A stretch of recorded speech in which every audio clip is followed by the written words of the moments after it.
All right. We are live here on Twitter. P2W, this is Nick.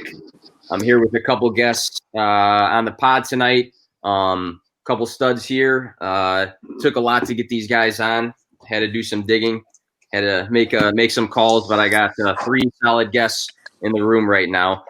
Just to introduce everybody one by one. Make sure I let them talk a little bit about what they got going on, where we can find them, things like that. To start, I'll go with Kevin here. So got Kevin on Twitter. He is at @theboys_22. Yeah, there you go. Chris is pointing to you. He's a contributor to the FF Champs on Twitter. He's also director of Devi scouting for Hammerjacks. I think that's pretty recent too. Kevin's a guy that's very active on Twitter. He is a guy that I tend to share my content with him. He shares his with me, and we have a good respecting relationship with that. So Kevin, can you give us a quick rundown where we can find you and some things maybe you got going on? Yeah, so I appreciate you having me. Absolutely. It's a lot of fun coming on here and doing these things with you guys. You can find me on Hammercast. So I started doing the Devi stuff. It's a new website. We came out last month at the beginning of June. And so we're really pushing for other things. You can find a bunch of stuff on there. For me, it's Devi articles. So I have my Devi tier articles, top 10 guys from each position in college.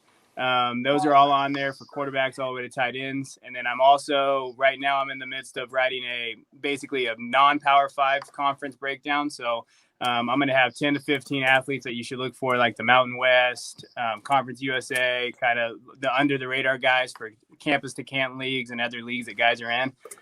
So that should be dropping here next week. And then we're just doing a bunch of Devi leagues for hammercast.com that I have commissioner of. Very cool. Very cool. And, again, I know we've chatted before. I've been meaning to have you on, so I'm glad you're able to hop on the podcast today. We'll go over our next guest. I have Gary Van Dyke. He is the Gridiron Rating Senior IDP Analyst and author. Gary is my go-to IDP guy. He spares me his time to time here. I've DM'd him and asked him some questions, and not only has he answered my questions, but he's actually dug deep into like the leagues I've been in. And Gary's just a guy that produces nonstop articles. He's a great source for the IDP world and a definite OG on Twitter that a lot of people you can stop anytime now. Yeah. It's just on and on and on. Hey, if I got a boost, come on, man. Hey, come on. All right. Go ahead, Gary. Cool. Gary, I appreciate it, though, man. You take the stage, Gary. A lot of people out there might know me from the past, might be like, damn, because I enjoy talking to everybody out here, man. I like doing the IDP. I just love my IDP, So I appreciate the love that you just gave me. And yeah, I merged with Gridirons this year. We got a lot going on. The founder, Jeff, man, he's hooking up that website left and right.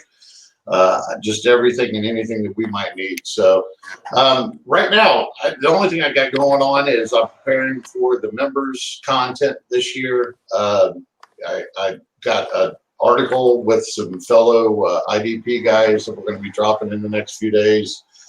Just kind of relaxing, man. I've been grinding this out, since January, since me and Jeff announced that I was going to be joining. So, I enjoy it. I enjoy talking to the community. I try to answer everybody the best I can. If I can't help, hey, I'm going to try to send you to the right people to get you the right answer. So, I believe in a no bullshit policy where if I don't know that answer, I'll try to find somebody that does. Hey, that's good. That's very, very stand up. Again, thanks for coming on. We're going to have live comments, so I might just interrupt guys. But first one, what's up? Clock Management said, what's up? And he said he's in his first IDP league this year. So what's up, Clock Management? Leading into my last guest here, Chris Robin. You can find him at Detroit Beastie, DFS content, Dynasty content. just Twitter interaction all the time. He's part of at DFS Cheat Sheet. Chris is on his third time on the podcast, so he's definitely a frequent flyer here at P2W Fantasy, and he's contributed to some articles. Better. So thanks for coming on, Chris. Why don't you talk about what you got going on? Absolutely. Thanks for having me. Anytime. I feel like I'm pretty easy to get along with. I'm not a high maintenance kind of writer or guy like, hey, you want to come on the show? Yeah, cut me a check, send me some Pepsis. I don't do that. Anything you need, I'm there. So given the landscape of the sports community right now, I've transitioned big time into the DFS side of things, which is basically my first love. You know, every day I put out a crush spot article on Cheat Sheet in terms of baseball DFS. Hockey starts tomorrow, which is, again, something that I really love a lot. So hockey DFS, you can look for hot pucking stacks tomorrow.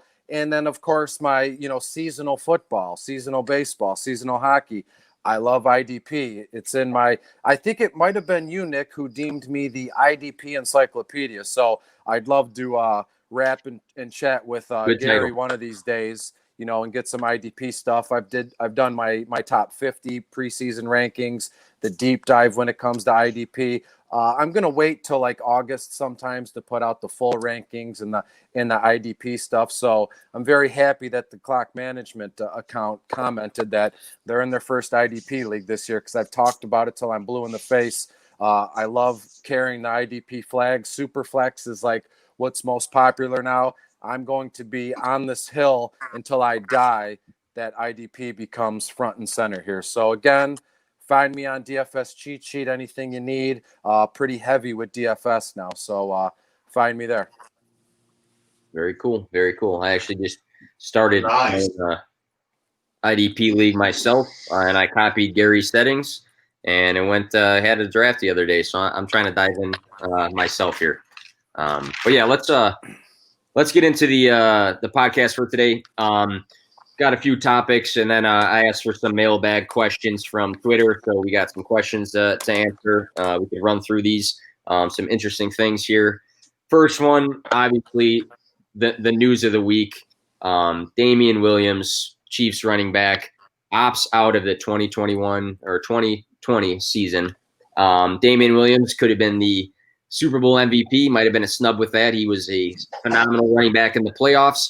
Many people thought that he was going to be the front runner for the Chiefs, and Clyde Edwards-Helaire was going to be the pass catcher. Now he has a more clear role with Damian Williams out. What do you guys think? So my big question here is, does this impact your rankings of Clyde Edwards-Helaire? And if there's another Chiefs running back we should be picking up, who is it and why? So we'll start with Kevin. Kevin, so again, with Damian Williams opting out of the season, do you think that changes your personal rankings of Edwards-Helaire? And then again, is there another Chiefs running back we should be picking up? So you take the stage to start. Yeah, so I'm going to look at this from a dynasty perspective, because that's kind of what I play, and that's kind of where I'm at. And for a dynasty perspective, it doesn't change much for me. I mean, I think he'll be good this year. Fantasy Pros has him ranked as the 10th ranked running back. And so right now that probably get jumped up a little bit. But that's pretty properly placed for him. I mean, I like Joe Mixon way more than CH. And I know a lot of guys, like some guys said they got to trade him straight up for CH the other day. And I would love to do that. Give me Mixon all day. But I think that people are just fantasy Twitter and everybody's just blowing him up more than I think what he deserves. He hasn't even done one snap yet. And as far as me, like I do all my scouting and Debbie scouting and everything I came into the season. J.K. Dobbins was my number one ranked running back. Coming out of college, he's the guy. Like he's going to be the guy that you're going to want on your dynasty teams. So if you can go out there and get him and trade CH and get more. I saw a bunch of different trades the other day where a guy got Tyler Boyd, Evan Ingram, J.K. Dobbins, and a second round pick. Oof. And so if you can do that, you need to go do that now, because J.K. Dobbins is the running back to own. And I don't care what anybody else says on fantasy Twitter. It doesn't matter to me. That's the guy you want. Now, after that, is there anybody that if you want to pick up any of those guys, maybe Darwin Thompson, but I'm only picking him up like if I had Damian Williams on my roster and I needed to maybe get a guy just to Makes replace him. I picked him up for $10 on the waiver wire last night on one of my leagues that I'm in. And so he's pretty cheap, and he's just one of those guys. I don't know if he's going to be any good. I'm not a truther of his, but I literally just picked him up because Damian Williams has screwed me now for 2 straight years. So I needed to get somebody in there as my backup. But for me, I'm a Dobbins guy. I'm not a CEH guy. Okay. All right. So there you go with that. We'll move on to Gary. Gary, what do you think of Clyde Edwards-Helaire? Do you change the rankings for him? What do you think? Well, I'm not used to talking dirty O, so the first thing I got to ask, how bad am I lagging, man? How bad is this crap net? No, you're good. You're good. You're good. All right. Everybody knows what I'm talking about. They ever watch me on these damn things. Anyways, when it comes to a rookie running back, dude, I am not a lover of any rookies. So, I mean, if I was to have some type of ranking, I couldn't imagine that I would have had him in my top 12 to begin with for 2020. Dynasty, yeah, I'm sure that, I'm going to roll with him number 1, just like everybody else. When it really come down, it's kind of funny because I had Damian Williams on a roster, and I needed to replace him real bad. So I reached out to Kyle Carroll, which is our offensive writer over here at Gridirons. And, and I had picked his brain. I mean, I just go straight to the source. There's no reason for me to dive that deep. And, of course, he went with Darwin off the top. Then he listed Washington as my second because I'm down on the waiver wire a little bit. So, but he did bring up Brian Hill of Atlanta, which was free in both of these leagues that I needed to do this. So he actually suggested them first and then Darwin. But, I mean, realistically, I'm going to roll with my guy's suggestion. I mean, he just thinks that with no offense, Darwin's got the edge over Washington since Washington is new in KC, and then the other guy's just pretty well off the blip. I don't think he's going to have any, from what I see and what he said, I don't see it happening. All right. Chris, we'll go to you with this. What do you think about Edwards-Helaire? Are you changing your rankings for him? Is there another KC running back that maybe got you bad? Just go on a vent here. Well, in terms of the rankings, it really he was already. I will change my rankings, but not much. Clyde Edwards-Helaire, like his ADP is shot up. It's like 15.7, basically 16 overall, which makes him my 12th ranked running back, right? So it puts him in that position with, let's say, the Chargers' Austin Eckler, correct? So in a dynasty speaking, where Kevin came from, it's pretty clear you want Clyde Edwards-Helaire. But in redraft, let's think about this for a second. Let's say these are, personal projections I wrote throughout the day, knowing that this is what we're going to discuss. I have Clyde Edwards-Helaire around 900 yards, rushing yards, like 50 receptions for 400 yards, and about 10 to 11 touchdowns. If you look at Austin Eckler, I have him about 700 total rushing yards, about 5 rushing touchdowns, but I have him at like 15 or 20 more receptions for 600 yards. So you could see the difference there. If you get Austin Eckler at like 8 total touchdowns, Clyde Edwards-Helaire between 10 and 11, obviously you give the edge to Clyde Edwards, but then in like in a PPR league, it has to be Austin Eckler because he's going to get 15, 20 more receptions. And to me, he's going to do a little bit more with his receptions than Clyde Edwards-Helaire. So it's I guess at this point, it's like a personal preference because they're so close to me. But as Kevin said, I can think of 10 to 11 other running backs I'd rather have. McCaffrey, Barkley, Kamara, Cook, Elliott, Zeke, down the list. Mixon. I mean, it's a no-brainer. And it doesn't upset me because it's fantasy Twitter, but people. I traded Kamara straight up for Clyde Edwards-Helaire. I mean, come on, what are we doing here? Like, as Kevin said it best, I've been ringing this bell for months now. Cash in. Clyde Edwards-Helaire, he hasn't done a thing. Nobody has really. They haven't stepped on the field yet. So it really gets me right here. Like let's see these kids do something. So let me ask you, let me ask you your opinion then. Sure. So basically, we're not looking at Ezekiel Elliott Barkley walking in here into this league this year. We're not automatically putting these guys as rookies, their rookie year, in that top 5. No, to me, no. I mean, maybe, Twitter. Go ahead. I just said Twitter is. Well, maybe because it's like an old school kind of thing where like you bring up Zeke or Saquon. These guys have legit numbers in the NFL. They've already played. I mean, we all have an opinion. We have projections. We can, maybe think what Clyde Edwards is going to do, where we know what Zeke is going to do. He's a stud in all formats. Yeah, I just remember rushing and receiving. I remember their rookie seasons. And when they're rookie seasons, I seen all kinds of rankings automatically put. Of course, I'm a big Ohio State fan. I'm a Zeke freak. But that rookie year, I literally was seeing them in the top 5 rankings. So there's nobody in this class that warrants that type of ranking, like Barkley did, or like Zeke. That's what you're saying? Yes, that's exactly what I'm saying. Yeah. I mean, and look, here's the thing. When Zeke came, I'm in Detroit. I'm in Michigan. I'm a Michigan fan, not a fan of Ohio State. No disrespect to you. It's just a fun rivalry that we have. But you get these blue chip. You get these blue chip prospects like Zeke was, phenomenal coming out of college. Where you could argue Clyde Edwards-Helaire he was taken in the first round, the last pick in the first round. He's a blue chip prospect, but there's always been a hierarchy when it comes to professional sports and in football too, in terms of training camps, snaps, receptions. Guys like Zeke or Kamara Barkley, or CMC, who's in another, stratosphere here. There is a hierarchy, right. And you know what I mean? These guys have, roles already cut out. They've already put in the work, and they already are running back ones without a shadow of a doubt. Yeah.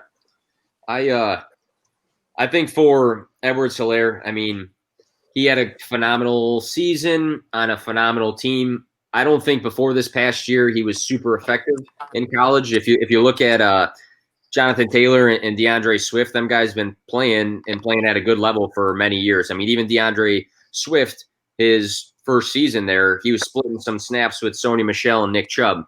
So I do think that Edwards-Helaire is in a great situation. I think he has a clearer path to not share as much time. I still think that a guy like, for me, I'm going to go with a guy like, I'm not going with him, but I think a guy like DeAndre Washington could still steal some steps or some snaps because, this past season, Darrell Williams, Darwin Thompson, they were on, the Kansas City Chiefs, and we didn't really see them play at a good level when they did get the snaps. DeAndre Washington filling in for Josh Jacobs it was fantastic. 21.6, 18.6, 21.2 weeks. So I personally think he's going to take some of those snaps. I don't think it's going to be the Kareem Hunt rookie year where Edwards-Helaire takes everything and has the pass catching and the rushing. I personally would move him up in my rankings, but I don't think he's going to crack my top 10, to be honest. I did a top 15 rankings for running backs recently. He might sneak into that. I don't think he's going to sneak into my top 10 right now, just because I don't think he's going to have the reins over every aspect of the running back position for the Chiefs. But that's me. So I would bump him up. I do think DeAndre Washington for deeper leagues is a good guy to stash and see if they utilize him. That's going to be my take for that. I'm just going to read a few comments. The degenerates over here. What's up, boys? I got a couple more comments. I think Clock Management also said I have him as running back 10, and he also had a point about Washington. So, good points all around from you guys on here. Any further comments, or you guys want to move on? Keep it moving. Yeah, let's go. Well, right. I'd like to praise that we're off to a good start. It's a nice, fantastic discussion. And I want to let you guys that are here with me live and anybody who's watching or will watch this, just know that two people can disagree without being rude or dicks to each other. You know what I mean? Like if two people disagree about rankings or your opinion or your projections. I was all right until I found out you was a Michigan fan, man. And I appreciate you telling me that's all friendly because we're on the winning end of that. But that's cool. That's cool. I'm a Michigan fan. I'm just razzing you. Well, Gary, I'm not going to be invited back, am I? Here's the thing, Gary. You know, recently you guys have been better, but long term throughout the series, Michigan has the edge. And I don't want this to get into a college football discussion, but I just don't think Harbaugh's the answer here in Ann Arbor. Yeah, that's part of the problem. Has been the coaching for you guys for quite a few years now. Yeah, I like your point, Chris, about being able to disagree because you really can't sometimes on Twitter. Not to get in a tangent here, but there's a recent time one of my contributors who's not even Nick. It's I think it was Anthony disagreed with another guy who's got a good account, and you know what his response was? Unfollow Nick and Anthony. So that's it's nice to, it doesn't make sense. It's such I won't add anybody. I won't add anybody. He's a bigger name, but it's such a scumbag move. I mean, given the fact that it's the end of July, tomorrow's August, you know, nobody's really right or wrong right now. It's all opinion based. So if I disagree with you, that's fine. Someone's going to be right, and a lot of people are going to be wrong. And if everybody thought the same thing, there wouldn't be a need for everybody out here. It wouldn't be fun. Yeah, it'd be boring. All right, let's move on here. We have Hightower from the Patriots. He's the fifth guy on the Patriots to opt out of the 2020 season. We just talked about Damian Williams, so we could talk about both offensive and defensive players here because we got a mix of IDP and guys who don't focus on IDP in the league here. But for these guys that drop out, let's say it's a dynasty team, IDP or non-IDP, I don't mind. Do you keep these guys on your roster that opt out for a year so you know for sure they do not or they're not going to play in 2020? Do you hang on to them if your rosters are somewhat deep? If they're not very deep, do you hang on to these guys? Like Hightower is a good linebacker, for example, and IDP, I'm not sure how he scores. Do you hang on to a guy like him? Damian Williams, he might not be on the Chiefs next season, offensive player. Do you hang on to him in dynasty? So give me your quick thoughts on a rundown about hanging on to guys that are going to opt out, because I promise it's not going to only be these guys that already did. So Kevin, you can start us off again. What's your thoughts about hanging on to guys that opt out of the season? Yeah, I think it just depends on the league. So, if you're a deeper league and you have maybe COVID IR spots. So, for my leagues that I commission in, we have 4 COVID IR spots. So, I think you have to have that this year. And then you're allowed to keep them on there. So, I have Damian Williams. I'll stash him for the year, but I don't expect him next year. I mean, I don't even know with how deep these next classes are, and especially the draft classes in 2021 and 22. I don't even think Damian Williams is going to get another shot. I really don't know if he has the talent. He had an okay year last year, but being out for the year, who knows what you're going to get with him next year. So you stash him, and then I would wait to see maybe what some teams do in the draft and free agency, whatever comes. Funchess, those other guys that those are the same type of guys that I just don't see him. I mean, I felt like his last year to show that he could play wide receiver in the NFL. And with him opting out, especially I think next year's class for he played wide receiver. Next year's class, I think, was the deepest. It is the deepest wide receiver class I've seen in the last couple of years. I mean, I don't see him playing football again. So I think it depends on the league, but yeah, I mean, you stash them and then you hold them and you wait to see maybe next year. But I don't see the guys right now that are kind of opting out as being big time fantasy guys. Makes sense. So Gary, I know, I'm in one of your free leagues, and I know you just sent out a bunch of messages to the league saying, you're going to make some settings changes, things like that. So you as both a commissioner and also a fantasy player, what's your thoughts about hanging on to guys that opt out? Maybe more so in the dynasty. First off, does guys like Treadwell and Funchess, did they actually play football? I mean, have they ever lived up to that damn height, man? I don't know. Oh man, that wasn't that the MT? Wasn't that Michael Thomas's class? right? And the only one that is even surface is, Yeah. NT. It just, I don't know, man. I don't buy that rookie hype. So I never, I didn't even know Funches wasn't playing this year. But anyways, Do you know when he's it only comes 26? to the commissioner, yeah, and he's going to be as healthy as hell for the next 20 years because he's not going to take any more hits. So he never really took too many before. But anyways, when it comes to those ESPN leagues, and unfortunately, you probably didn't see the update. As I went in, and once we drafted, I can't add IR, I can't add any bench spots or nothing. That stuff's locked. So we're kind of locked. I wish I would have thought a little bit more ahead about the possibility. Of course, then we would have just been drafting longer, So it's kind of a mixed baggage. But I have that limited bench in there to keep everybody active, so that if you're going to try to win, then you're going to have to stay focused each week. So I like those kinds of leagues. But when it really comes down to these guys, I mean, it just depends what tier they are. Somebody like Williams, he's gone. I think he was more of if it's a player, it's more of a product of the system than it is the talent. Then I don't think that you're risking much by dropping him. So of course, if we have some really big name coming out, it's like you mentioned Hightower. I mean, he's really never peaked more than a upper linebacker 2. So I wouldn't have any problems personally dropping him at all if I had him for a depth player. So it just depends on the tier of the player.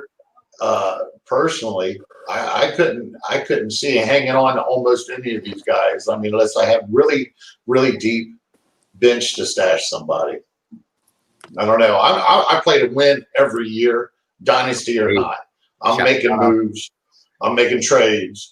I'm doing whatever it is I have to do. So, all right, I like that subtle play to win shout right there. I think that might have been a play on the brand right there. No, but yeah, good points there. Chris, you want to elaborate on that? Absolutely. So when it comes to, I mean, you guys I'd just be piggybacking at this point, but like a Damian Williams, I would find a way to keep him on my team. But like a Funchess, we'll see ya. We'll talk to you later. As Gary said, it depends on the tier and what you're going to do with them. Obviously, we can't predict who's going to opt out or who's on, God forbid, who gets sick, anything of that nature.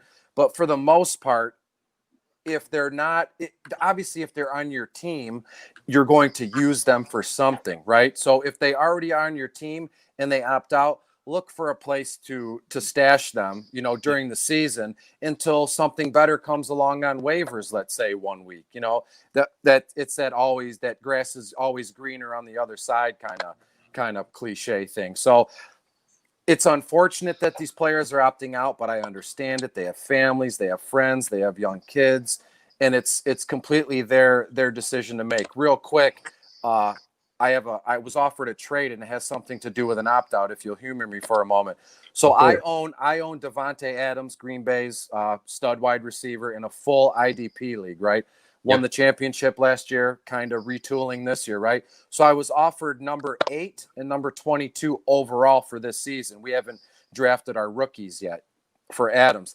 And I said, you know what? I'd really like those picks. I even put the poll up on Twitter, and it was a blowout on Adam's side of things. Then one of my closest fantasy friends, I've never met him. He's in St. Louis. Shout out to Ed. He goes, "Oh, you declined that?" He says, "What happens if Aaron Rodgers opts out of spite? So Green Bay's in a position where they have to start. They're stuck with Jordan Love." And I'm like, "You make a good point. If Aaron Rodgers opts out, I'm stuck holding my hat with Devontae Adams when I could have had pick 8 and 22. So it's what a really weird time for sports across the board. Yeah. Baseball weekend series are being canceled. Yeah, I would have went ahead and took it. I wouldn't have had a choice but to take that. I've been like, Except. I mean, we don't know who, where, what, or how, who's playing this year. What happens if Drew Brees? What happens if he's out? Yeah, he's What got happens if 17 he, kids. Yeah. Rivers. I mean, it really doesn't matter right now. It's just, to me, thinking of the win is you throw those dice out there. You got to go for the win, man. And I don't mean to interrupt, but I was going to ask you. So you would hold on to maybe Williams or something, but what happens if you're in a pinch? Maybe if you're a contention for a playoff team, right? And you've got to get Williams off of your roster to make a move. Are you doing it, or are you staying hardline? Yes.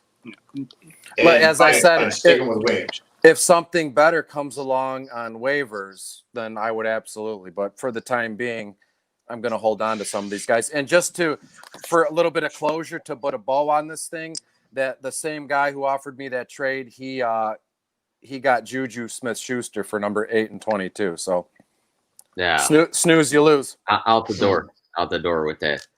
Yeah. Good points again all around. Yep. I think again, it's a crazy time of year. I think it's very dependent on dynasty wise how deep your rosters are. I mean, I'm in one that my brother runs not very deep rosters. There's guys on the waivers that definitely shouldn't be on the waivers, and then on the flip side, the other league I'm in for a dynasty, that's one of our main leagues, I guess. There's like no waiver wire. So, I mean, a guy that opts out, you're probably still going to keep him. I think I was on the waiver wire for a week or two before they took me off. But, just very league dependent on everything. And it goes into our next question, our first mailbag question here, kind of going around the same topic about it just being a weird year and how to approach the year, which a lot of us don't know. But this comes from a good buddy of mine at Shotgun Fantasy. That's Colin, one of my best friends, actually. He asks, at what point in the fantasy football season would you declare a complete season if the NFL is shortened because of COVID? What week would you be willing to crown a winner of the league? Or if it is a shortened season, do you just scratch the season as a whole? So he's basically asking, as a commissioner, like, do you put your foot down saying, hey, we got to get in this amount of games before it's a season? Here's when we can have a championship. What if it's this amount of weeks? That sort of thing. And I think, Chris, like, I know you're a huge baseball guy. I'm in a few baseball leagues myself. Guys are chirping right now saying, oh, two more baseball teams. Like, when do we get worried about a season happening? After how many weeks can we declare a champion? It's a lot of question marks there. But yeah, Chris, I'm just because I brought in the baseball aspect, I could start with you on this one. But sure. How do you approach something like this? No, it's a great question. I really appreciate it. I was able to see it ahead, but my whole MO leading up to this was no notes, no prep. I found it more fun to be this way. So the first thing I want to say is there's one of the readers of my content, we're in touch on like Facebook Messenger, right? And he says in football, he says, well, it's a big money league, but we all voted and we're not paying that. We're going to play the season, but it's just going to be for funsies kind of thing, right? And I said, oh, that's a perfect time. That's a perfect time to draft how you want, because it's a redraft league.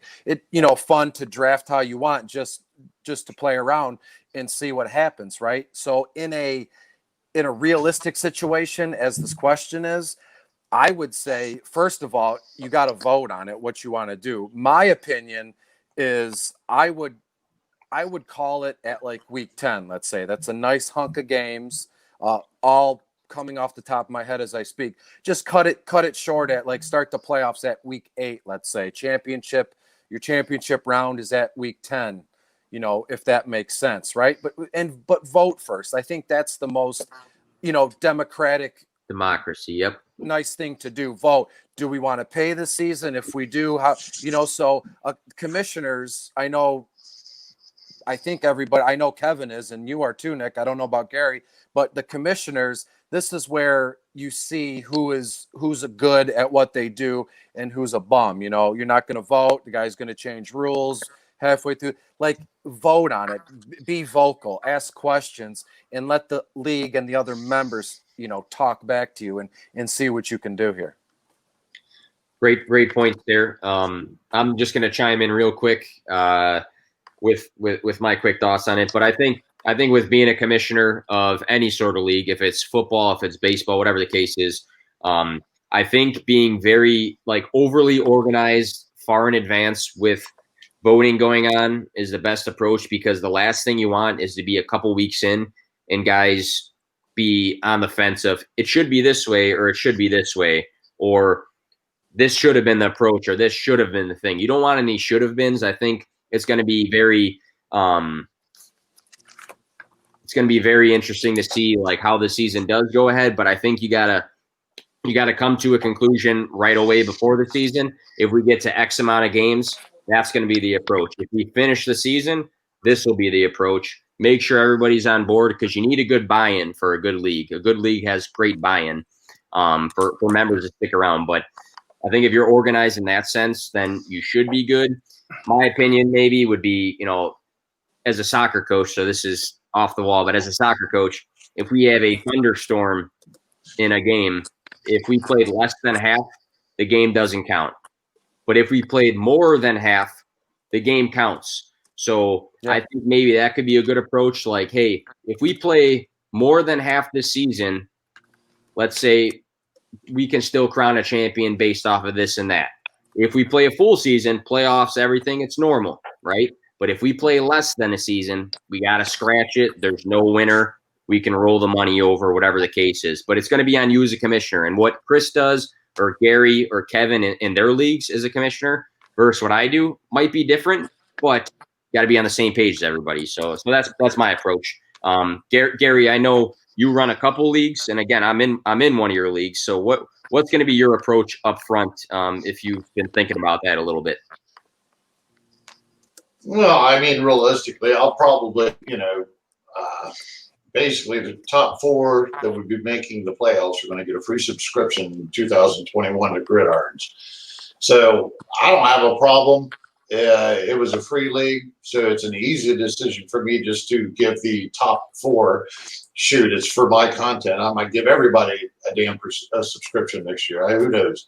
Yeah. But when it really boils down to it, if I'm in a money league, I want to see a vote beforehand, of course, before the season. So we'd be voting right now, and that's something you're bringing this up. Is I'm in a couple of money leagues, and we probably ought to work this out. Yeah. But I'm thinking that 8 to 10 mark, something around that 8 to 10 mark, where normally around that point in time where the playoff teams, if you're going to make it, you don't, you got a pretty damn good idea if you're not going to make it. So that, you've got something showing. I mean, the most playoffs start, week 13, 14, depends on the league and the setup. I think some 12 or whatever. So I would want a good 3/4 of a regular season right there, right at that point where normally it would take somebody to win out or lose out to be in or out of those playoffs. Okay. Yeah, makes sense all around right there too. Kevin, what would be your approach, or what's your thoughts on leagues moving forward with potential shortages? Yeah, so I run 10 leagues, so I've been stressing about this all summer, and they're all money leagues, so they're all so some of them I don't play, and some of them I just run for the content stuff and the other stuff. But so I've been stressing, and me and my commissioner buddies, we've been texting and stuff. So we kind of came up with an idea. It's not completely done yet, but so what we were thinking is from 0 to 6 weeks, if the season gets canceled, basically payments are going to roll over to next year. So from 0 to 6 weeks, they're going to roll over, and then it's going to be double pot next year. So then they're going to roll over, we'll pay, and then it's double the money. So you're going to be able to basically make more money next year, and I think it's fair for everybody. How we're going to do the seedings for the draft that way would be that was my next question. Yeah, is basically tiered from last year. So everybody that was 1 through 4, they're going to be in one tier. Everybody from 5 to 8, and then 9 from 12, and then we're going to randomize those set groups. and basically try to get like, so 1 through 4 we randomize, so either the fourth person or number one get number one again. We haven't really figured out what the hell we're going to do with the people that traded their future picks yet, so maybe we're going to decide where those teams are at. So if maybe the 12th team traded his future to the 1 team, you know, he'll be in that same category, so it'll be tiered the same way. From 7 to 12 weeks, what we figured we basically would pay the top 6 teams. So we do the top 3 record and top 3 points. So total points and the best 3 records, and pay them 6 evenly split ways. And then draft orders, kind of same thing. It's randomized based on tiered, whatever they are. And then if it gets to 13 weeks, the actual playoffs, then we just figured we divide it among all 6 playoff teams. And if it got canceled, then we would do the same thing. That's kind of where we're at. If it makes it into the playoffs, we haven't really gotten that far yet. It's complicated, but we're just trying to make it even and try to make it as fair as possible. But I feel like at 6 weeks, if it doesn't get to past 6 weeks, you have to roll it over. And the funny thing is your statement that you just said is that's kind of where we're at right now. But I think that's probably the most organized approach I've heard Absolutely to date. And what I think you really should do, whether it's with, you know, you or, you know, Hammerjacks or whatever the case is, I think that would be a great article. Here's a great approach to follow. And I think it would blow up because right now, I mean, I wish I could have wrote down with some speed everything you just said, but there's leagues I'm in that are not high stakes, but you take them a little bit more serious than others.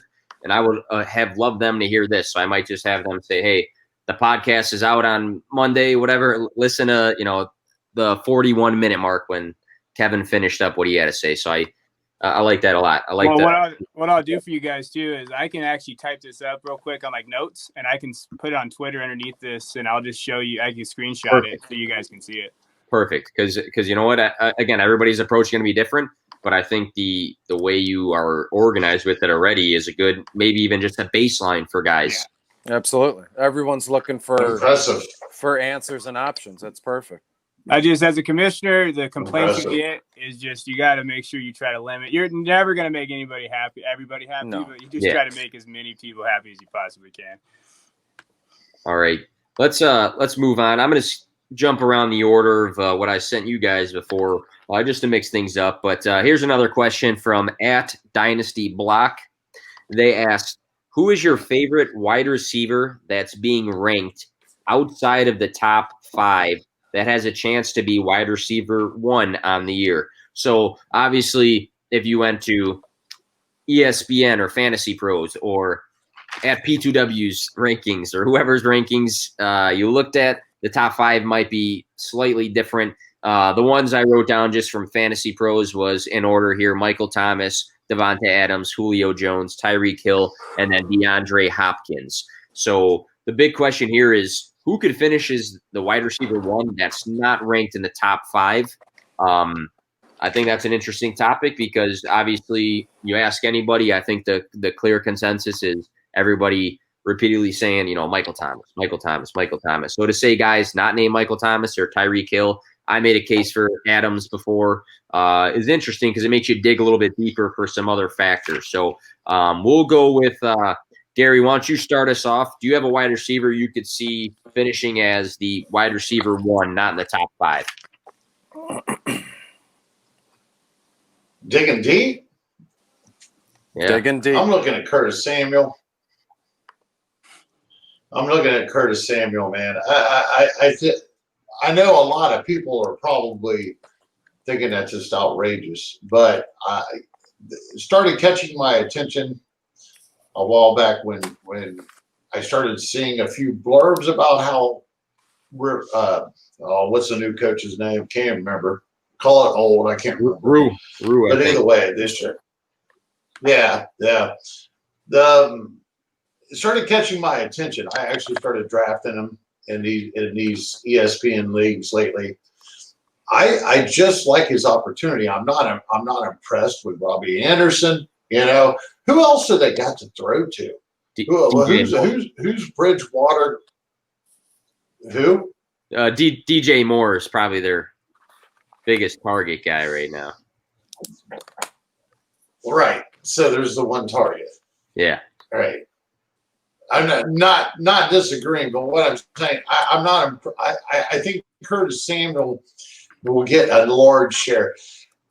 That's the problem with a one-dimensional offense or a one-dimensional wide receiver, or having one major wide receiver, is that double teams locking him down, making it difficult for that kid. Is he actually a Michael Thomas level? Is he one of those that's going to get open no matter what? So I like it a lot. I'm not a big Robbie Anderson fan. So I'm thinking on the side that Curtis Samuel could be a real sneaky guy this year that could just get inside that wide receiver one mark. If nothing else, just possibly. And I expect a lot of jump time from the Panthers this year.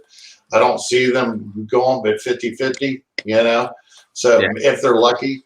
So maybe just towards the end, towards the end of the games or something, they start peppering Samuel with a lot of little dump passes, see what he can do.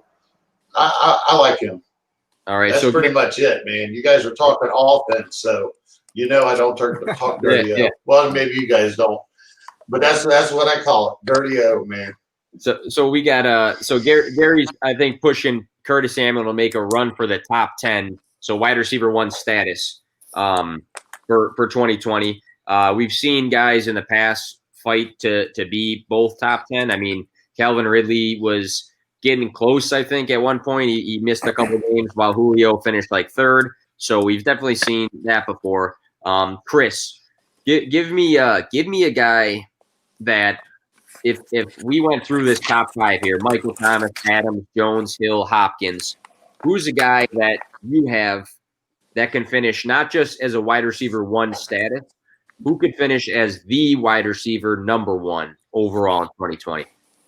Seattle's young wide receiver, DK Metcalf, and I'll tell you why. So right now, his ADP is about 46 overall, number 19th overall ranked wide receiver. So my opinion and my projections I have about 110, 112 targets, 70 to 75 receptions, a little bit over 1,000 receiving yards, and anywhere between 9 and 10 touchdowns. So I wrote in my head, I can see it now. It says sophomore max out. He's going nuts this season. And I've seen tons of polls, tons of questions. Who would you rather have in Seattle, DK Metcalf or Tyler Lockett? Please, it's DK Metcalf to me, and it's not even close. You have Russell Wilson, one of the best quarterbacks in football. Guy's a stud. He's a gamer. Chris Carson, Greg Olson's there now. He's probably a shell of himself. But what people don't pay attention to are the defenses that go hand in hand with their team's offenses. Jamal Adams just came over there. Bobby Wagner is there still. I mean, their defense is fantastic. So you know what they say, a good defense leads to good offense, or did I just make that up? I think I've heard it once or twice. Yeah. So to me, it's DK Metcalf, and I'll leave it at that. All right. Kevin, who's your guy? Who's your guy here? So I'm going with OBJ, Beckham Jr. Right. So he's one of the guys that I've really liked. I've liked him for the last couple of years. And he's getting a lot of hate right now, I think, that's unwarranted for him. In 2018, I've read an article on him, but in 2018, he had wide receiver one numbers all the way through 12 games until he got hurt. And that was with Eli Manning's corpse throwing him passes and Shermer out there having one of the worst offenses in the NFL. And he was wide receiver one, then he got hurt. And I know the hurt thing is a big deal, but he's not injury prone. Most of those injuries are pretty freak accident injuries, as I've talked about. And so with Stefanski coming over from Minnesota, they're going to have a new offense. Last year, Kirk Cousins was really good out of the play action. And one thing that I was looking up while I was going over this for OBJ, Mayfield actually, through all the crappy year he had last year, he actually recorded 9 touchdowns, had 3 interceptions, and 65% of his passes out of play action. So they're going to bring that play action offense over from Minnesota with Chubb and Hunt, who could be the best running back tandem in the league. That's going to open up OBJ and Landry. But I think that OBJ, especially in that Yankee concept that they utilize in that offense, over the top, he could have wide receiver one numbers all year. I know we have to rely on Mayfield, but like I said, if I think they take the pressure off of him and they actually have a real offensive coordinator running the show, and not Kitchens this year, I think OBJ could definitely leap in the top 5, and I could see him be number 1. I mean, he's only 28. He's still young. I know dynasty guys like to throw him out and just destroy them, but him, Julio, those guys, the old guards, I think OBJ could finish in that top 5. Okay, and I think a big expectation. I feel funny, man. I feel like I dug too deep. Hey, sometimes you got to say I something. really do. I was reaching, ain't I? Hey, you got to sometimes, because again, everybody says Michael Thomas. Maybe it's nice to say some other guys every now and then. My wide receiver. Yeah. You're chatting in the group here. I thought Chris was going to say him, so I'm happy to be the one that says him. But my wide receiver that I think can finish number 1 overall, that is not in the top 5, is Kenny Golladay, Detroit. So I'll give you a shout from Detroit, even though I am a Chicago fan, so it kind of makes me cringe a little bit. But Matt Stafford last year, weeks 1 through 9, was the QB6. Kenny Golladay finished the year, I think, wide receiver 9, I believe. And he had Driscoll most of the season. Then he had David Blau. There you go, Blau, who tore up the Bears. So I should know his name. But I think with Kenny Golladay leading the league in touchdowns without his main quarterback, and with Matt Stafford, who I have very high, I think I am like overly high on him in 2020. I think Kenny Golladay, the sky's the limit with him, especially if he led the league with touchdowns. If he can lead or be a top 3 guy with touchdowns this next year, but increase the targets, increase the receptions, increase the yards with his actual quarterback, I don't see any reason why he can't finish as the wide receiver 1, or at least in that top 3. I think, with him being a St. Rita boy, I got to show him love. St. Rita's a high school in Chicago. Went to NIU. Got to show love all around for Kenny Golladay. But yeah, big Golladay fan. I draft him every time I get the chance to. I think he's going to have a great season.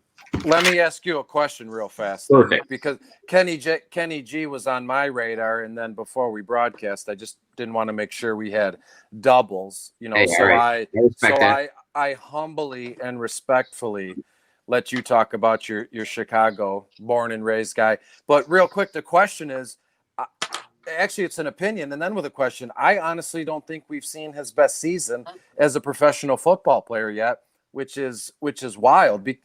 Fantasy football, it's about points and touchdowns, but I'm talking from all aspects: targets, yardage, yards after the catch, all that stuff. I honestly, in my heart of hearts, nothing to do with a homer pick here, I don't think we've seen Kenny Galladay's best season as a wide receiver in the NFL.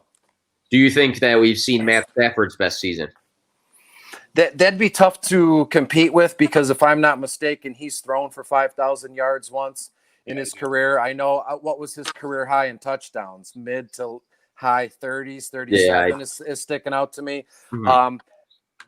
Unfortunately, I do, because that would be real wild of me to say Stafford in his year 32 season, he's going to throw for 5,000 yards and 40 touchdowns, but anything is possible. And if he's going to do it, it's going to be this year with Marvin Jones, Kenny Golladay, TJ Swift. I mean, but again, I've talked about this time, I've been blue in the face every year.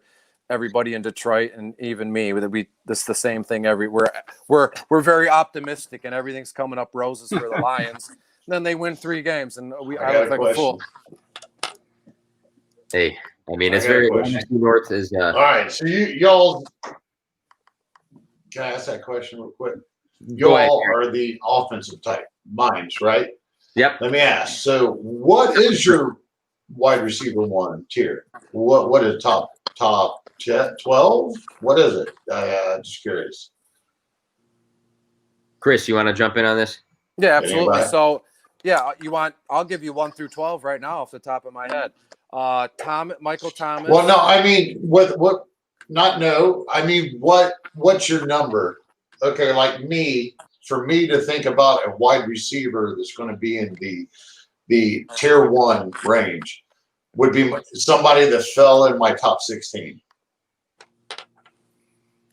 That's what I mean. Not who's in it, but where's your breaking point for tier? Yeah. Oh, So there you go. So is it basically Michael Thomas's ADP, because his ADP is at like 5, right? Devontae Adams ADP is like 9 or 10. So like in order of a draft, obviously you would go with CMC, Saquon, and then boom, you got Michael Thomas at 5 overall. Does that answer it? If I understand, I think what he's asking. I think what he's asking is like, when we say at the end of the year, I think OBJ can finish as a wide receiver 1, but I think that Nick Script can finish as a wide receiver 2. I think he's asking like, at what range is like a wide receiver 1, a wide receiver 2 sort of thing. Yeah. How many's in your tier? How many's in your wide receiver 1 tier? 12, 16, 20? about 4 or 5 players. Michael Thomas, Adams, Julio, Tyreek Hill, Hopkins, and then you could even squeeze Godwin in. He is a wide receiver 1 on his team, and he could finish the season as the wide receiver 1 overall, if that makes sense. Yeah, I think tiers. That's like the highest tier I've heard of. Is that what the rest of you guys go with?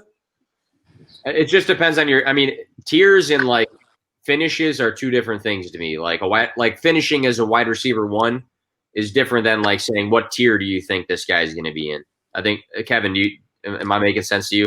Yeah, no, I think for me, like the difference is how many points they're going to score you on your team. So like I look at tiers like Chris was talking about, top 5 is that you're a receiver in top 5 and a receiver maybe that's at that 12 range. Those are 2 very different receivers to me. So like if you're looking at like Devontae Adams or Mike Evans, like so Devontae's at 2, Mike Evans is at 10. Those are drastic differences for me. So the tier for me, like you would be like 5 or 6, I think. Right now, this season, I would probably get the top tier be 7. So I'd probably put DeAndre in there with maybe, and I love Allen Robinson and Galladay. So like somewhere in there, those top 8 guys. And then, okay, now let's go to the second tier level guys. Now they might be wide receiver 1 if you're going to go like top 12 for your leagues, but the tiers are really drastically important. All right. Yeah, I maybe I'm old school. I got about that 16. And then I consider that top 5, top 6 upper tier. Then you got your mid tier, and then you got your low tier. I just how I've always looked at it. So I just wanted to clarify, and that is where I was coming with Curtis Samuel. That makes sense. I think that he could just get in the top 16. So there's no way in hell that I would have thought that he would have been the top 5, top 6. This is Gatorade, not alcohol.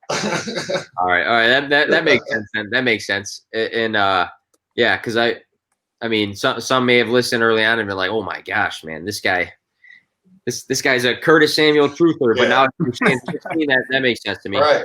You guys started naming yours, and I'm like, "Oh, wait a minute, they're already in my top tier." So how in the hell's this work? I mean, I was really busy. I love Landry, man, Kevin. I was really disappointed how him and Baker have not been able to quite get it on. And I just the injuries or whatever. Landry was so set up to be just never leave that top tier at all. And I love that pick. I mean, if I'm talking like what you guys are talking that level, then I'm thinking Juju Smith. I mean, I like it that he's back with Ben, So, but I was in a different level playing field here. You guys, the offensive minds. I'm still old school. Yeah, we just came out with our rankings, consensus rankings at P2W. Myself, Anthony, and Thor, who's the team here, and we actually had Juju number 7 going into 2020 with a 6.66 consensus rating. So I think we're right there with you for him being a top 10 sort of guy, Gary. But yeah, hey, let's stay on the. I got two more questions here. One's going to be this guy or that guy, and the other one I'm going to ask you guys a personal hot take. So let's start with this guy or that guy. It actually comes from Kevin. Kevin commented this question when I first asked for questions, and I didn't ask any of you guys to come on the pod. So this was when I just wanted questions. So this is a good one. Who would you rather have in redraft? So in 2020, Would you rather have Jamison Crowder, New York Jets, or Marvin Jones Jr. from the Detroit Lions? That's a good question. Two guys probably pretty similar.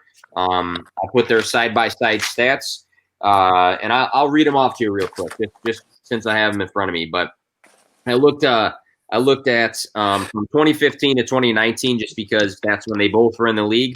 But Crowder out catches Marvin Jones 299 to 278. But Marvin Jones has 4,134 yards to Crowder's 3,461 yards. And Marvin Jones Jr.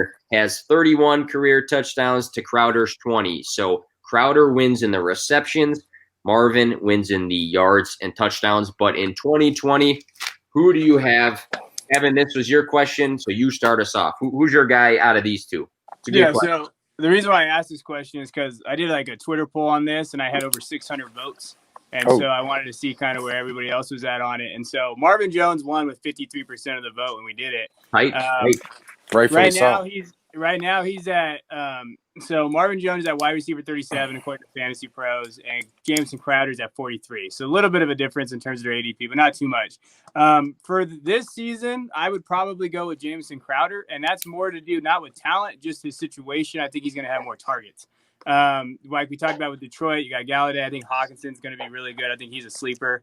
You're going to have the running backs, Johnson and Swift. You're going to have those guys in the backfield. I just don't know if Marvin Jones is going to get you the targets that you need for a redraft league. I could see Crowder stepping in, and we saw that they didn't really do anything at the receiving position. Perriman and Mims. I think Mims is going to be better than people think, but there's not a lot of areas there.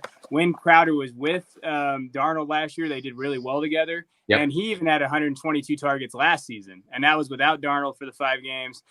So I would tend to go with Crowder. I would be happy with either one, but Crowder, I kind of lean that way. Okay, so Kevin votes Crowder. Chris, how do you vote?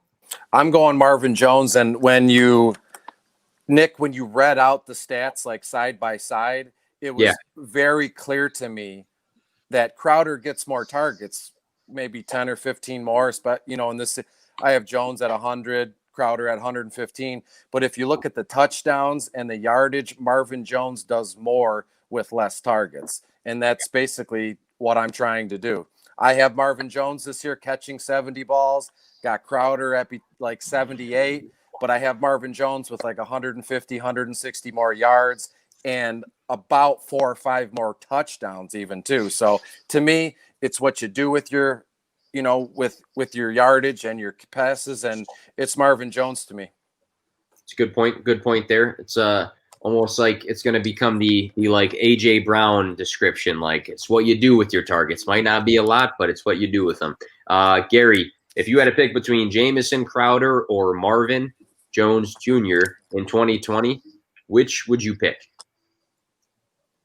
Oh, I'd have to be Jones, man, and it's just based off trust. I don't trust Gates. I don't trust that offense. I don't trust who else is out there with him with Crowder? Perryman, something like that. Yep. Who else they got? Perryman. They have Mims. So I mean, Crowder. Go ahead. No, that's it. That's it. You got it. Yeah, I don't trust the Jets. I don't trust that whole situation up there. So, but I do know what Patricia brings, and I know Stafford brings.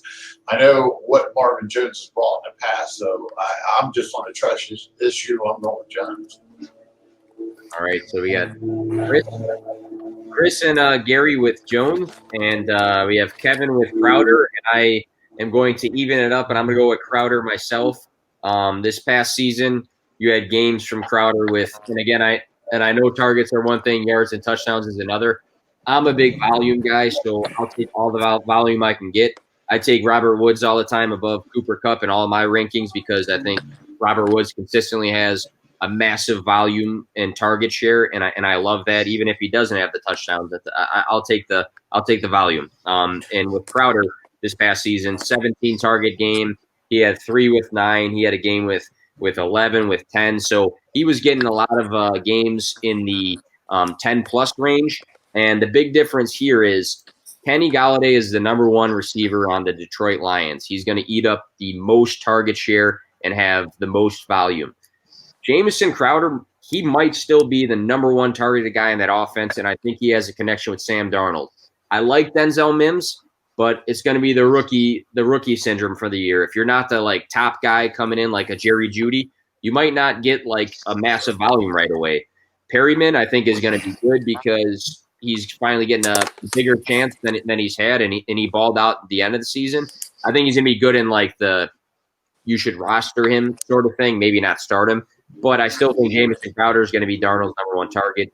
Chris Herndon's back. That helps too. Offensive line has improved. But just give me the guy who is going to be the number one targeted guy versus the guy who might be second to a stud wide receiver. So that's my reasoning going with Crowder there. So I like the split, and I'm going to let Chris interject here.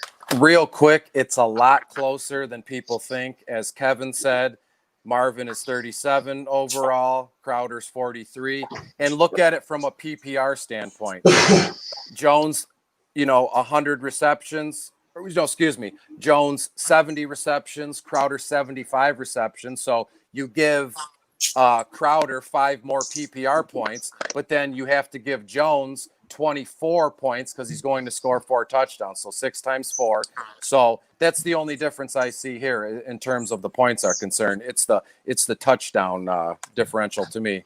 Yeah, which screams fantasy points there. Depending on your league, might be 6 easy points right there. But yeah, I like the fact that we split on that because it shows that Kevin's poll was pretty close. And same goes here. So with us being a little over the hour mark right now, what I'd like to do, we had a couple more written down, and I think we could touch on those another time. Or I know some of you guys had some topics that maybe you can write about or bring up yourself, which is perfect.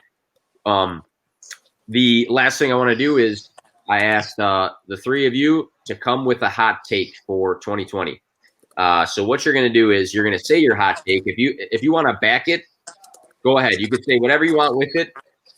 The rest of us are going to stay in short, so we're not going to have a huge paragraph for Chris's hot debate. We're going to say, I'm buying that or I'm selling it. Here's the definitions. The definitions doesn't mean that, let's say Kevin says player A does this in 2020, and it's a hot take. If we say we buy it, it doesn't mean that we think it 100% will happen, but we're not going to rule it out. We think it could happen. It might be able to happen. Not 100%. If we're not going to buy it, we're going to sell it. That means I'm far off from that hot take. I cannot see it happening at all. So that's just our definition right there, if that makes sense, guys. Does anybody want to volunteer for the first one to go? Oh, all right. So we got the first hand raise and the smile. All right, go ahead. All right. Well, I'm going to get wild. My Twitter name at Detroit Beastie. Come follow me. Born and raised in Detroit. I'm a huge Lions fan. I'm getting wild here. DeAndre Swift wins Offensive Rookie of the Year, and Kenny Galladay gets into the top 5 at the end of the season for wide receivers. All right. So before we go on, I'm going to make sure that I'm the last guy to go because I'm going to step aside over here for a good purpose. But Kevin, Gary, you guys debate who goes first. But I have a good purpose for stepping aside. No, I would say I'll buy that. I actually think that I like Swift. I think he could actually get in there. And he's kind of been one of those running backs that's actually been kind of hated on and not actually out of the rookies. Everybody keeps forgetting that Swift had a hell of a college year. And he had a heck of a season. So I could buy that. I guarantee he comes back with either a Kenny G jersey on or a Swift. Oh, yeah. Hey. So wait, Kevin said he's buying it. I overheard. I'm buying it. Gary, buy it or sell it? I'm selling Swift. Yeah, I'm not. I'm selling Swift. I don't think he can. I don't think he's going to win. You did say the rookie MVP, right? Offensive Rookie of the Year. Well, yeah. Okay. No, I'm not buying it. And when it comes to Galladay, I'm going to take I can buy that one. I think Hopkins is going to step aside. All right.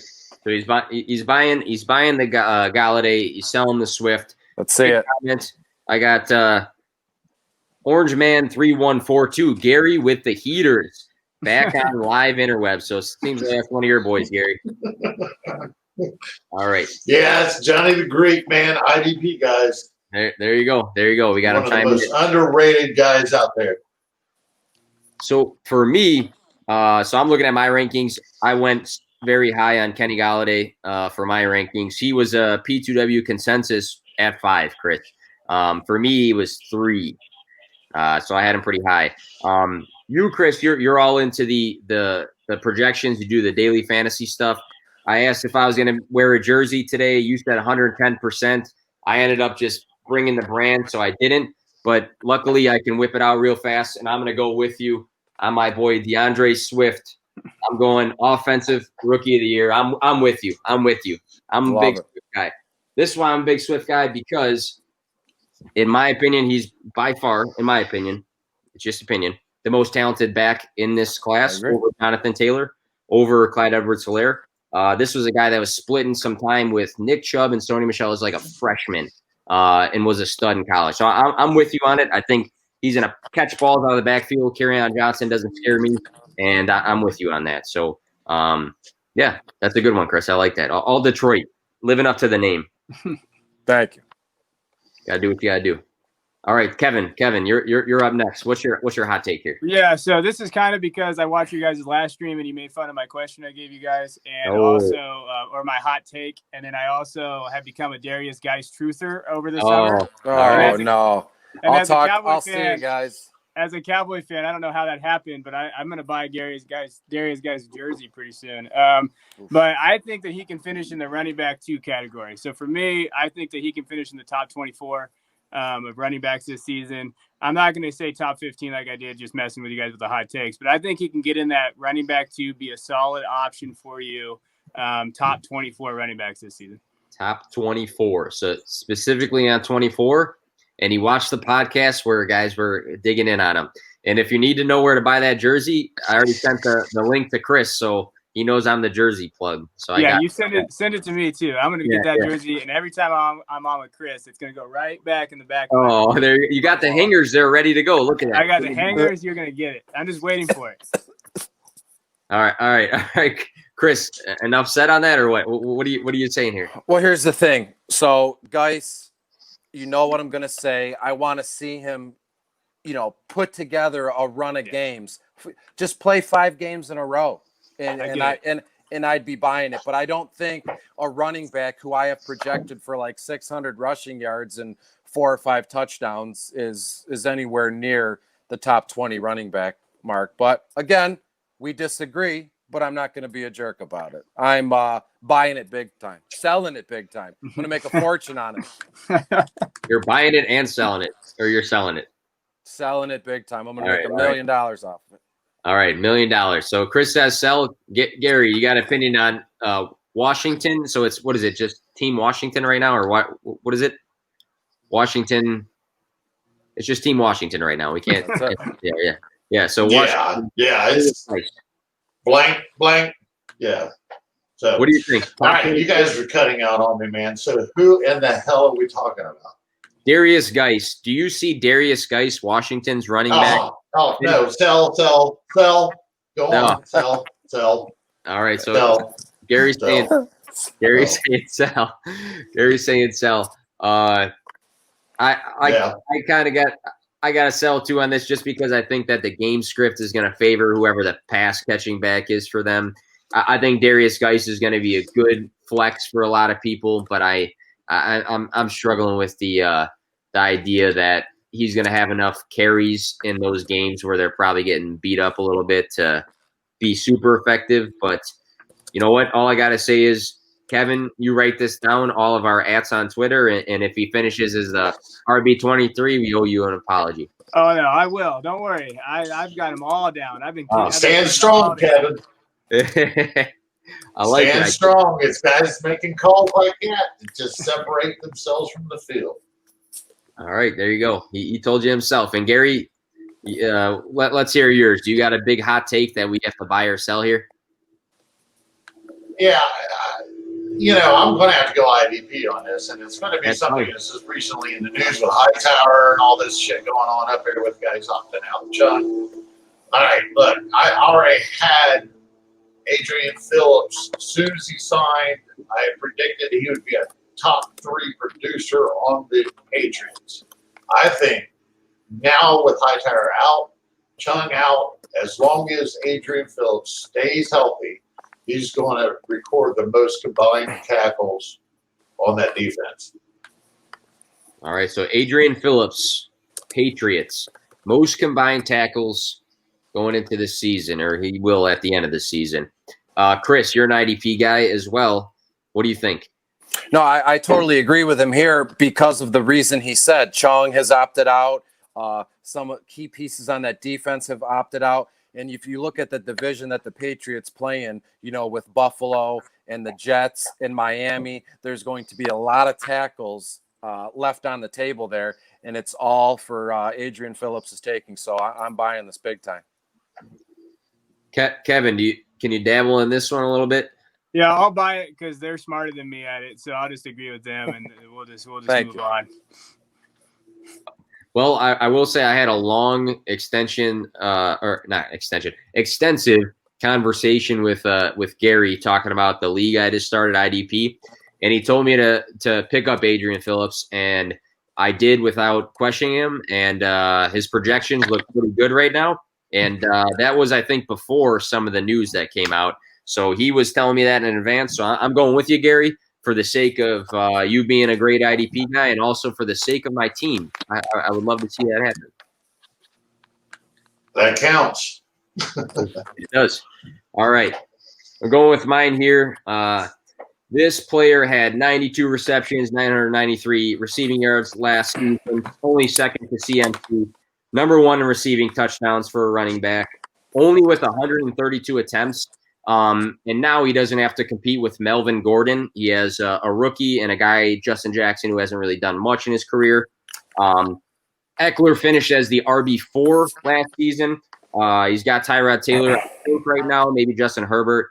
Tyrod actually has been a decent check down passer to McCoy back in the day, giving him some receptions. With Eckler finishing as the RB4 last season, and with what I think he will be the focal point of that offense in a CMC style, I am going to say Austin Eckler is going to finish the year as the RB2 overall. You guys buying or selling it? And you just want to put your hand up and go at it first? Go at it. You think he's going to be number 2? Yeah. So I'm right going behind what, CMC? So he's gonna outproduce Zeke, Barkley. You're on that, man. That is deep. I'm selling. I just he was 4. He was 4. I was a Charger. Pardon me? He was 4 last year, so I'm going to go 2 more instead of 4. He's going to be 2. That's my thing. It's when you look into it a little bit more, it's not as crazy as it sounds. I agree with you, Nick. I find it to be just a tad ambitious for me, given the fact McCaffrey, Barkley, Kamara. I like Mixon and Sanders a little bit in there too. I'm going to sell it by like a pinch, by like 1 or 2 spots. So I could see Eckler finishing as high as 3 and as low as, like, let's say 5, right? So I'm going to sell it by a hair. It's not wild. I really actually do like it. All right, so I got Gary and Chris on the sells. Kevin, you gonna give me a third sell here, third X? Yeah, I'm gonna give you a sell, but all right, I'm gonna say that he'll finish in the top 6. I love Eckler. I've been grabbing him up in leagues all the time. But I think he'll finish in that top 6 category. All right. So it's not too bad. If you told me like there's no way he's finishing RB 15, then I'd look like a little bit more of a jag here. But that's my hot take for the year. So about an hour, 20 minutes in, let's just go around one more time. We'll go in order here. I'll just point you guys out. Again, thank you guys for coming on. 3 guys I respect a lot, and I know we all have busy lives outside of the fantasy world, so to take over an hour to come speak on my podcast means a lot to me, and I don't just bullshit that. I actually mean that a lot. So starting with you, Gary, where can we find you and follow you and all that great stuff to see what you're doing? Well, you can see it right there at the IDP Tipster on Twitter. That's really the only social that I have, but you can find all my articles and work on the gridironratings.com. And hey, I'm just happy to be here. It was a good time. Appreciate it. Absolutely, absolutely. Kevin, how about yourself? And I know your guys, your Twitters are on the screen, but I plan on probably throwing this on Apple iTunes at some point, maybe next week for the podcast. So where can we find you and what you got going on, that sort of thing? Yeah, you can find me at @DuBois_22 for my Cowboys, and you can get me on there. I'm pretty active for the most part, and you can find me on hammercast.com for Debbie and any Debbie articles and any kind of Debbie questions. If you ever have anything like that, I have a Debbie group me where we have a bunch of guys we talk about strategy. I have a trades group me where we talk about trades. We got like 20 guys in there that we discuss for trades for dynasty purposes. And like I said, I run a lot of leagues, so I've seen a lot of trades. I've seen a lot of things that have happened. So, I just like talking fantasy football. So if you find me there, we can get you in those groups. You just have to find me on Twitter and we can add you.